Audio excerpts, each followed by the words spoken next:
three-phase house. We've put one of the batteries on two of the phases. Two of the phases have a battery, and then the third phase doesn't have a battery. We're using the third phase to basically charge the cars up at night at a high rate. So that's and sometimes some air conditioning on off-peak. So the function of the storage on the house is now just to come on during the peak period, which is between 2 p.m. and 8 p.m. and offset that with basically energy we've either picked up from off-peak or the solar that we've absorbed.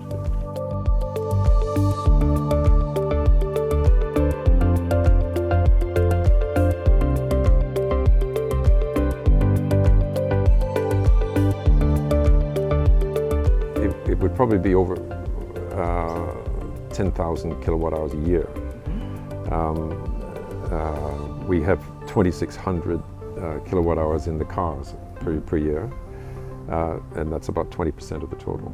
Our highest single usage is actually home heating in the winter. It's much larger than the cars.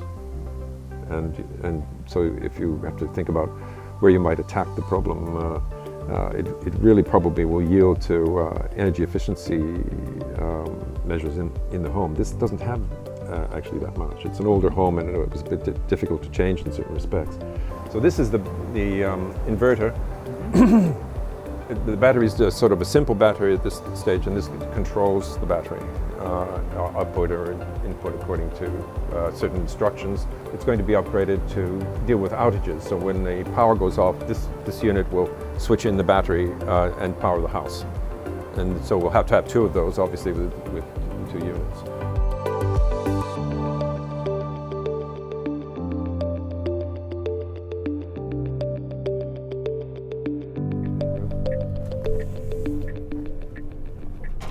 Yeah, the pickup is simply amazing, no? The no noise pickup. So if you want a little faster one, I can do one. Or is that yeah, you like that? Yeah, sure. Yeah.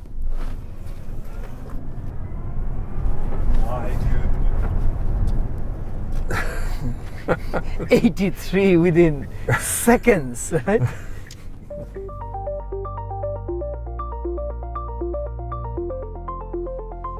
We are trying to engage some countries that Asian Development Bank works in, saying solar on a household is not a micro issue only. No. It has a huge system level issues, energy security, countries.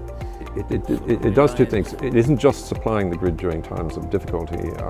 It's actually decreasing the cost of the grid, because what it does is take power that's currently used during the peak period, which means stronger connections, wires going to the houses and so forth, and also reduces the amount of generation needed at peak.